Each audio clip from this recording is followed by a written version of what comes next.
না এখানে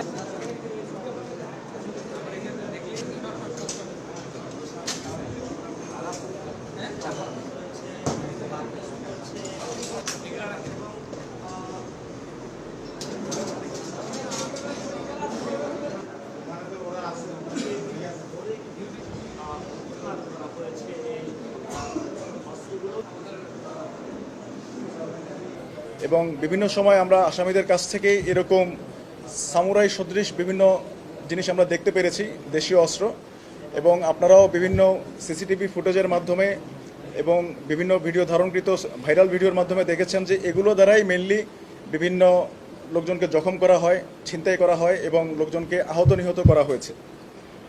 আমরা খবর পেয়েছি যে এই আইটেমগুলো সন্ত্রাসীদেরকে কোনো একটা জায়গা থেকে সাপ্লাই দেওয়া হচ্ছে এবং গোপনে বিক্রি করা হচ্ছে এবং কিছু কিছু সময় তাদেরকে ভাড়াও দেওয়া হচ্ছে এবং কিছু কিছু সময় ফ্রি ডেলিভারি দেওয়া হচ্ছে, হোম ডেলিভারি দেওয়া হচ্ছে। এছাড়াও বিভিন্ন মিডিয়ার মাধ্যমে আমরা জানতে পেরেছি যে ঢাকার কোনো একটা স্থান থেকে এই আইটেমগুলো সন্ত্রাসীদের হাতে দেওয়া হয় এবং আমাদের কাছে গ্রেপ্তারকৃত বিভিন্ন সন্ত্রাসীরা আমাদের কাছে স্বীকার করে যে তারা এই একটা স্থান থেকে এই ধারালো অস্ত্রগুলো, এই সামুরাইগুলো তারা সাপ্লাই পাচ্ছে। অতঃপর আমরা আমাদের গোয়েন্দা কার্যক্রম শুরু করি। গত কয়েকদিন ধরে আমাদের বিভিন্ন গোয়েন্দার মাঠকর্মীরা নিজেরা বিভিন্ন জায়গায় গিয়ে রেকি করে এবং কনফার্ম হয় যে এই স্থানগুলোতে এই ধারালো অস্ত্রগুলো পাওয়া যাবে। অতঃপর আমরা আজকে নিউ মার্কেটে গিয়ে 3 থেকে 4টি দোকানের মধ্যে তল্লাশি চালিয়ে আমরা এই ধারালো অস্ত্রগুলো উদ্ধার করতে সক্ষম হই। এখানে উল্লেখ্য যে এই যে আইটেমগুলো আছে এগুলো কিন্তু মানে কাইন্ড অফ গোপনে বিক্রি করা হচ্ছে, সাপ্লাই দেওয়া হচ্ছে। তারা ডিসপ্লেতে রাখেনি জিনিসগুলো, উপরে বিভিন্ন কিচেন আইটেম রেখে ভিতর থেকে গোডাউন থেকে এগুলো তারপরে সাপ্লাই দেওয়া হয়। আজ আমরা এই কাজে জড়িত হিসাবে 9 জনকে গ্রেপ্তার করতে পারি। মোট 3টি দোকান থেকে মূলত এই আইটেমগুলো পাওয়া যায়। এখন এই ক্ষেত্রে আমি আমাদের ব্যবসায়ী সমাজের প্রতি একটা অনুরোধ করব, সেটি হচ্ছে আপনারা কেউ এই ধরনের সামুরাই চাপাতি বা ধারালো অস্ত্র বিক্রি করবেন না।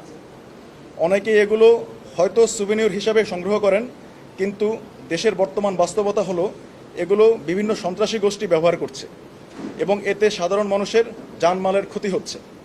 এই প্রবণতা যে কোনোভাবে বন্ধ করতে হবে। আর সাধারণ জনগণের প্রতি আমার একটি অনুরোধ আছে, সেটি হচ্ছে কিশোর গ্যাংয়ের দৌরত্ব বন্ধ করতে হবে এবং ইনশাল্লাহ আমরা তা বন্ধ করবই। আপনাদের আশেপাশে কেউ ধারালো অস্ত্রের অবৈধ ব্যবসা করলে আমাদের নিকটস্থ সেনা ক্যাম্পে খবর দিবেন। সকলের সম্মিলিত প্রচেষ্টায় কিশোর গ্যাংয়ের কার্যকলাপ বন্ধ করা সম্ভব হবে ইনশাল্লাহ। পরিশেষে আমি বলতে চাই, দেশের আইনশৃঙ্খলা রক্ষায় বাংলাদেশ সেনাবাহিনীর দৃঢ় অবস্থানে রয়েছে। আমরা দিনরাত চেষ্টা করে যাচ্ছি যাতে দুষ্কৃতিকারীরা কোনো অবস্থাতেই দেশে অস্থিতিশীল পরিস্থিতি সৃষ্টি করতে না পারে। এই ব্যাপারে আপনাদের সহযোগিতা একান্ত কাম্য। এগুলো তারা বিক্রি করে সাপ্লাই দেয়, এটা তারা প্রাথমিক স্বীকারোক্তি হিসেবে দিয়েছে। বাট তারা অনেকে দাবি করছে এটা দিয়ে যে সন্ত্রাসী কার্যক্রম হচ্ছে, সন্ত্রাসীরা দেশের অস্থিতিশীল পরিস্থিতি তৈরি করছে, এই ব্যাপারে তারা সম্পূর্ণ নিশ্চিত না বলে আমাদেরকে বলেছে। বাট এটার জন্য আরও অধিকতর তদন্তের প্রয়োজন হবে।